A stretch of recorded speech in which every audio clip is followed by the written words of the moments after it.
Hi, this is Amy Jo Berman with your quick acting/auditioning tip of the day. Today's tip is for your auditions, and it's if you've ever had like a head scratcher about choosing your own audition piece, which does happen from time to time where you have to choose something and you're like, I don't know what to do, then this tip is definitely for you. Let's go.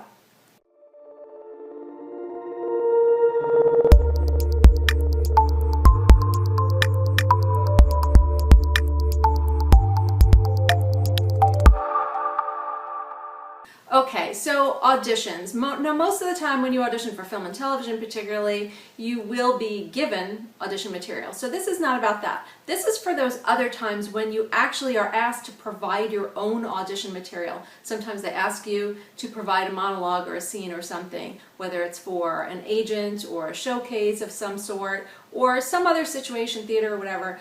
Even on the rare, odd, strange occasion for film and television, they may ask you, although it's super rare. But you've been in this position before, you've had to choose something and you're like, I don't know what to pick. So let me give you some parameters, and I'll tell you why I'm sharing this with you today. Because oftentimes my private coaching clients will come to me to get coached for a piece of material just like this, what we're talking about. I had one just yesterday who asked for coaching on her monologue because she was about to perform it for a bunch of agents and whatnot. And the monologue she chose was completely wrong for this situation. And I'm glad that she came to me because we were able to change it, got her a perfect piece of material that was really right for her and put her in a much better position. So here's the thing. When you're in a position to choose a piece of material, first of all, keep it relatively short. Go with the parameters of what they tell you. Always follow directions, okay? But the most important thing is to choose a piece of material that you could easily get cast in right now. So what I'm not talking about something that would stretch you in some direction. We know that you have range, okay? This is not the time to show that you can play some crazy character or whatever, unless they've told you that, okay, for this specific thing. Generally speaking, don't stretch into the farthest edges of your range. You want to keep it dead in the center, how they would easily say, oh yeah, I would cast her as that. That's one way to pick a piece. The other thing that you need to be really aware of when you're choosing audition material is this.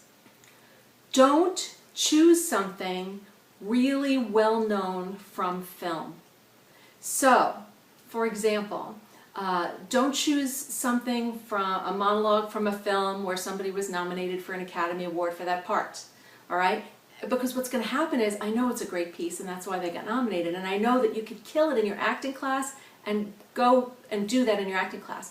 But when you're performing it for audition purposes, if you're doing a monologue that, say, Cate Blanchett did in a movie, all everybody's going to be thinking about is comparing you to Cate Blanchett, and they've completely removed themselves from paying attention to you, and they're thinking, oh, is she like her, is she not, is she as good at her as her, or is she not, and they're gone.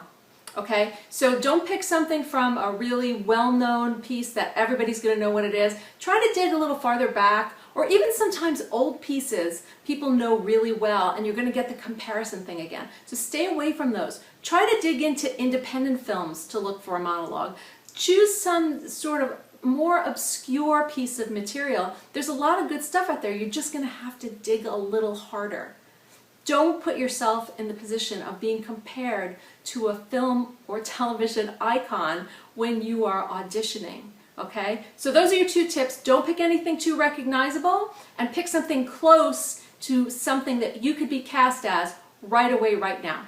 If you found this tip helpful, give it a thumbs up on YouTube and share it around. You know, maybe some of your other actor friends would like this information. And go ahead and get on my private mailing list at amyjoberman.com, and I'll send you some more cool stuff. See you on the next video.